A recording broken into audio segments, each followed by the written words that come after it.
Hello दोस्तों, आप सभी का the logical Indian YouTube channel में बहुत बहुत स्वागत है। मैं हूं एडवोकेट पंकज कुमार त्रिपाठी, लखनऊ से। दोस्तों, हरियाणा में 17 को क्यों है शपथ ग्रहण? नव भारत टाइम्स की एक थंबनेल है जिसको मैंने यहां लगाया है, लेकिन मैं पूछ रहा हूं कि हरियाणा में अब तक शपथ ग्रहण हुआ क्यों नहीं? 8 अक्टूबर को चुनाव परिणाम घोषित हुए हैं और आज 7वां दिन चल रहा है, 14 अक्टूबर है। पूरे एक सप्ताह बीत जाने पर भी एक ऐसे राज्य में शपथ ग्रहण नहीं हुआ जिस राज्य में चुनाव जीतने की कहीं कोई उम्मीद ही नहीं थी। यानी जहां कहीं कोई व्यक्ति उम्मीद खो दे, अगर वहां से सफलता मिल जाए तो उत्साह और खुशी तो दोगुनी हो जाती है, फिर वहां तो खुशी को लपका जाता है। ये एक कारण होना चाहिए था कि शपथ ग्रहण अब तक हो जाना चाहिए था। दूसरा कारण कि यहां विधानसभा चुनाव की पारदर्शिता को लेकर कांग्रेस हमलावर है, निर्वाचन आयोग के सामने आपत्ति लगाई हुई है, 20 सीटों पर उसका ऑब्जेक्शन है। ऐसे में भी क्योंकि विधायकों को विधायक होने का प्रमाण पत्र मिल चुका है, फौरन सरकार का शपथ ग्रहण कराकर विधायकों को शपथ ग्रहण करा देनी चाहिए। यह क्यों नहीं हो रहा है? इसका मतलब है कि जो तीसरी बार शपथ ग्रहण की डेट टली है, पहले 12 अक्टूबर, फिर 15 अक्टूबर और अब 17 अक्टूबर को चली गई है डेट, इसमें बीजेपी की अंदरूनी खींचतान सबसे बड़ा कारण है। और यह खींचतान है हरियाणा राज्य के विधायकों के और उनके नेताओं की। जी हां, हरियाणा में 9 वर्षों तक मनोहर लाल खट्टर मुख्यमंत्री रहे हैं। आखिरी साल में उनको हटा करके नायब सिंह सैनी को मुख्यमंत्री बनाया गया। लेकिन जिस तरह से जीत हो गई है, इस पर मनोहर लाल खट्टर भी ये दावा कर रहे हैं कि अगर उनकी सरकार इतनी खराब होती तो ये जीत नहीं होती। दूसरी तरफ नायब सिंह सैनी का दावा बन रहा है कि क्योंकि उनके मुख्यमंत्री रहते चुनाव लड़ा और जीता गया, तो उनका दावा है। लेकिन 2 नाम और हैं और इन्हीं 2 नामों से पेच फंसा हुआ है। इनमें से एक नाम है हरियाणा के गृह मंत्री रहे अनिल विज का। उन्होंने चुनाव के पहले ही घोषणा कर दी थी कि वे मुख्यमंत्री बनना चाहते हैं और वे बहुत ताकतवर नेता हैं, हरियाणा राज्य के बहुत मुखर हैं। तो उनको लेकर के भी केंद्रीय नेतृत्व असहज है। और चौथा नाम है राव इंद्रजीत सिंह का। राव इंद्रजीत सिंह यादव जाति के हैं और इनके क्षेत्र से, इनके गुट के 9 विधायक चुनाव जीते हैं। तो 48 में से 9 विधायक इनके हैं, जिनके बारे में कहा जा रहा है कि अमित शाह के द्वारा बुलाई गई बैठक में नहीं आए हैं। अब इस बात में कितनी सच्चाई है कि यह खबर आ रही है कि उन 9 विधायकों को लेकर के बीजेपी आला कमान सशंकित है। और इसी नाते राव इंद्रजीत सिंह ने यह बयान दिया है कि वो कहीं कोई तोड़फोड़ नहीं कर रहे हैं, वो उनके साथ वाले विधायक भी केंद्रीय नेतृत्व के साथ हैं और होंगे। लेकिन सवाल ये बन रहा है कि फिर जब सब कुछ सही है तो ये 2 घटनाएं क्यों दिख रही हैं? पहली की शपथ ग्रहण में बार बार देरी क्यों की जा रही है, समय पर समय टाला क्यों जा रहा है, तारीख पर तारीख टाली क्यों जा रही है? और दूसरा कि देश के गृह मंत्री अमित शाह को ऑब्जर्वर क्यों बनना पड़ रहा हरियाणा राज्य के विधान दल की बैठक में? जी हां, अमित शाह ऑब्जर्वर बन रहे हैं। क्यों बन रहे हैं? आपने देखा था कि राजस्थान में वसुंधरा राजे सिंधिया की नाराजगी की वजह से पेच फंसा था, तो वहां केंद्र के एक ताकतवर नेता राजनाथ सिंह जी को ऑब्जर्वर बनाकर भेजा गया। तो वहां पेच फंसा था, तभी तो राजनाथ सिंह गए थे ना। वैसे ही क्या हरियाणा में पेच फंसा हुआ है? और अगर ये पेच फंसा है तो किन किन कारणों से फंसा,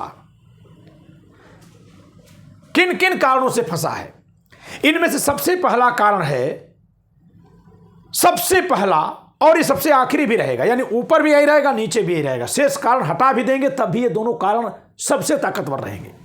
ये एक कारण सबसे ताकतवर रहेगा। क्यों? क्योंकि यह एक कारण ना हो तो अन्य कोई कारण ही नहीं है। तो पहले इस पहले कारण पर ही चर्चा कर लेते हैं। वह है गुजरात लॉबी की यह मानसिकता कि वह जिसे जिस पद पर बैठाना चाहते हैं वही उस पद पर बैठेगा। यानी विधायक चाहे कुछ भी सोचे, मुख्यमंत्री वो बनेगा जिसको गुजरात लॉबी चाहती, अमित शाह चाहते हैं। चाहे उसके लिए किसी को ऑब्जर्वर बनाना पड़े, चाहे किसी से किसी के नाम की चिट्ठी निकलवानी पड़े, चाहे किसी को भी किनारे लगाना पड़े, चाहे किसी की बोलती बंद करनी पड़े, चाहे किसी को ईडी सीबीआई की धमकी देनी पड़े, या किसी के खिलाफ मीडिया में कहीं कोई चीज वायरल करानी पड़े, माहौल बनाना पड़े, जो कुछ भी करना पड़े, क्योंकि अब तक तमाम लोगों के खिलाफ हुआ है। जी हाँ, वरुण गांधी ने जब मुख्यमंत्री पद के लिए अपना दावा किया था तो उनके खिलाफ माहौल बनाने के लिए एक उनकी सीडी आ गई थी अंतरंग क्षणों की किसी महिला के साथ की। मैं तो समझ नहीं पाता कि जिस देश में रोज बलात्कार हो रहा है और बलात्कारी संसद में खुलेआम बैठ रहे हैं, उस देश में कहीं कोई भी नेता, चाहे पुरुष हो या स्त्री, सहमति से कहीं शारीरिक संबंध बना रहा है तो इसकी वीडियो वायरल होने पर वो इतना अपमानित कैसे हो जाता है कि उसको टिकट नहीं मिलता है, पद नहीं मिलता है। ये तो बड़ी गलत बात है। कानून सबको संबंध बनाने की छूट देता ही है और नैतिकता सबकी अपनी अपनी मानी गई है। खैर, लेकिन ऐसा होता है। किनारे लगाया जाना, स्मृति ईरानी देख लीजिए आप, शिवराज सिंह को लगा दिया गया था, पूरे चुनाव में उनकी फोटो तक नहीं छापी गई थी। तो ये सब होता है कि गुजरात लॉबी जिसे जो बनाना चाहेगी वही वहां बैठेगा और कोई दूसरा नहीं बैठेगा। इसलिए ही अमित शाह वहां जा रहे हैं, ये पहला कारण है। लेकिन अब पहले कारण, और इसी को मैं आखिरी भी कहा हूं, अब इस पहले के बाद जो अन्य कारण है, तो ठीक है भाई, गुजरात लॉबी जिसको बनाना चाहती है वही बनेगा, तो उसमें दिक्कत क्या है? क्योंकि गुजरात लॉबी तो शीर्ष पर है। दिक्कत यह है कि कुछ लोग स्वयं को मुख्यमंत्री के रूप में प्रस्तुत कर रहे हैं और वे बगावत कर सकते हैं। क्या ऐसी बात है? जी हां, तभी तो अमित शाह जी वहां जा रहे हैं। तो अमित शाह जी के जाने का क्या मतलब है? देखिए, राजनाथ सिंह जी को क्यों भेजा गया था राजस्थान? क्योंकि वहां वसुंधरा राजे सिंधिया की बगावत थी, जो राजपूतों की बगावत मानी जा रही थी। तो एक राजपूत की बगावत को दूसरे राजपूत से शांत कर दो, ताकि ठाकुर मतदाता जो है उनमें विद्रोह न आए। जबकि इसके बावजूद भी उत्तर प्रदेश में थोड़ा बहुत दिख गया था लोकसभा चुनाव में, और थोड़ा बहुत जो दिखा उसका बहुत बड़ा झटका मोदी को लग गया था। उसका बहुत बड़ा झटका मोदी गुट को लग गया था। आज भी योगी जी से माना जाता है कि 36 का आंकड़ा है, यह थोड़ा सा संबंध सही नहीं है। लेकिन ऐसी कोई स्थिति हरियाणा की नहीं है जहां कोई जात विशेष का नेता इस तरह से कह रहा हो और दूसरे जात को ले जाया जा रहा हो। जी नहीं, मैं गलत बोल रहा हूं। ऐसी ही स्थिति हरियाणा में भी है। वहां इस समय जो मुख्यमंत्री पद के सबसे बड़े दावेदार हैं वे हरियाणा राज्य बीजेपी के कद्दावर नेताओं में से एक हैं इंद्रजीत राव इंद्रजीत सिंह, जो पिता पुत्र दोनों विधायक चुने गए हैं, जिनकी बेटी भी विधायक चुनी गई है, और वे यादव जात से आने वाले और अहिर समाज से उनका समर्थन भी है। इस नाते वे ताकतवर दावेदार हैं मुख्यमंत्री पद के। तो उनके नाम की पर्ची नहीं निकालनी है, इसलिए मोहन यादव को लाया जा रहा है।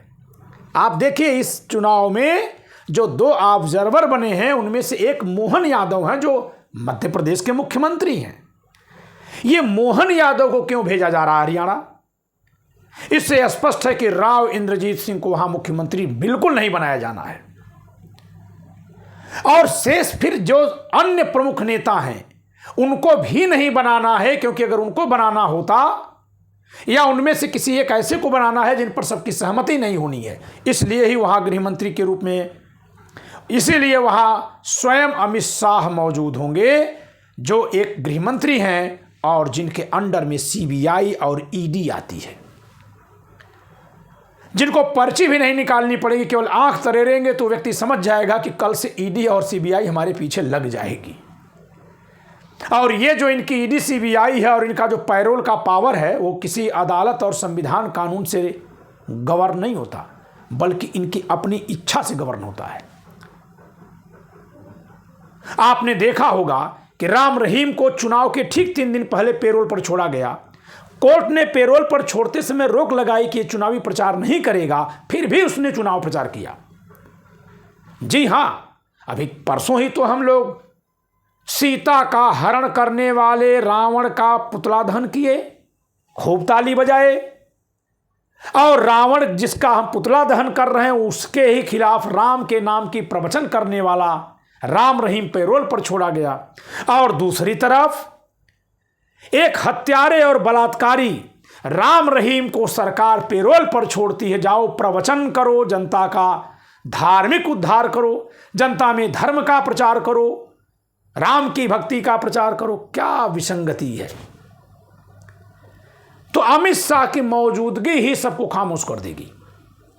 आपने देखा कि एक चुने हुए मुख्यमंत्री को, अत्यंत लोकप्रिय मुख्यमंत्री को, प्रचंड बहुमत से चुने हुए मुख्यमंत्री को, अरविंद केजरीवाल को झूठे मूठे आरोपों में ईडी सीबीआई ने जेल में रखा और हरियाणा चुनाव के ठीक पहले उसने कोर्ट में कह दिया कि इनको हमें रखने की अब कोई जरूरत नहीं है।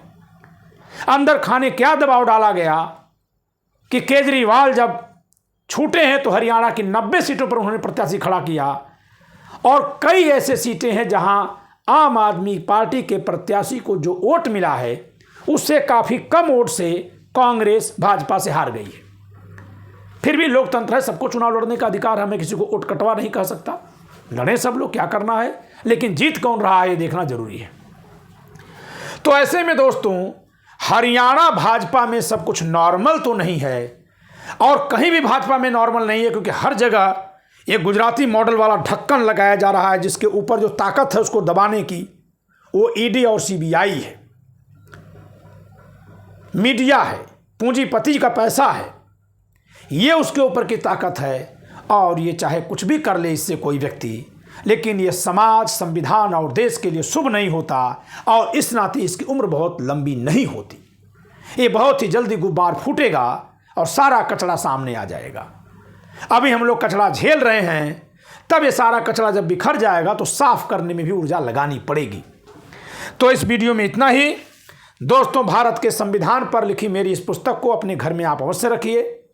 मैंने सरल करके संविधान को लिखा है। कुछ लोगों को ऐसा भ्रम हुआ कि संविधान तो बाबा साहब ने लिखा तो आप कैसे लिख दें, तो वे लोग शायद कानून के बारे में नहीं जानते हैं। अगर वो कुछ नहीं जानते हैं तो बेचारे मासूम लोग हैं, लेकिन अगर जानते बूझते शरारत कर रहे हैं तो ये किसी ऐसे संगठन का षड्यंत्र है जो नहीं चाहता है कि भारत के लोग संविधान को पढ़ें। तो आप यकीन मानिए कि संविधान पर कम से कम 15 लेखकों की किताब मेरे घर में पड़ी है। हर एक कानून पर विद्वान लोग सरल करके किताब लिखते हैं, तब लोग पढ़ पाते हैं, समझ पाते हैं। प्योर कानून अगर लाकर रख दिया जाए तो कोई समझ नहीं पाएगा। और हमने केवल इसी पर किताब नहीं लिखी है, ये देखिए हमने तो आईपीसी पर भी किताब लिखी है। ये तो लॉर्ड मैकाले ने लिखा है, तो फिर मैंने कैसे लिख दिया? तो मैं नहीं कुछ इसमें लिख रहा हूं, मैं क्या करूंगा, उसको सरल कर दूंगा। जो बात वो कह रहे हैं उसको सरल कर दिया जाएगा। जैसे कैसे घटनाएं जो घट रही हैं वही घट रही हैं, तो हम लोग इसको सरल कर रहे हैं, तो इसको सरल कर दिया जाता है। ठीक है। अब यहां तो ये तो राजनीतिक बात है, तो इस पर कुछ तंज, कुछ व्यंग भी बोला जाता है। यहां ये संविधान है, तो उसकी बात जो कही गई है वो क्यों कही गई है और कैसे लागू होती है, अगर वो लागू नहीं होगी तो क्या बिगड़ जाएगा, इस तरह से चीजें लिखी जाती हैं। तो संविधान पढ़ने से ज़्यादा ज्ञान इस तरह की किताब पढ़ने से मिल जाता है। इसी नाते सभी विद्यार्थी जो कानून के, संविधान के विद्यार्थी होते हैं, वो मूल संविधान केवल रखते हैं संदर्भ के लिए, लेकिन संविधान का ज्ञान लेने के लिए किताबों का प्रयोग करते हैं। तो उम्मीद है कि मेरे दर्शक गण में जो लोग संविधान प्रेमी हैं समझेंगे। 26 नवंबर को संविधान दिवस है, थोड़ा थोड़ा दान करिए। लोग सबसे बड़ा दान संविधान की किताब का दान और संविधान का ज्ञान देश को बनाएगा महान। इस नारे के साथ मैं आज की वीडियो समाप्त करता हूं। आपकी प्रतिक्रिया चाहूंगा कमेंट के रूप में। वीडियो पसंद आई हो तो लाइक करिएगा, शेयर करिएगा, चैनल सब्सक्राइब न किया सब्सक्राइब करिएगा। जय संविधान।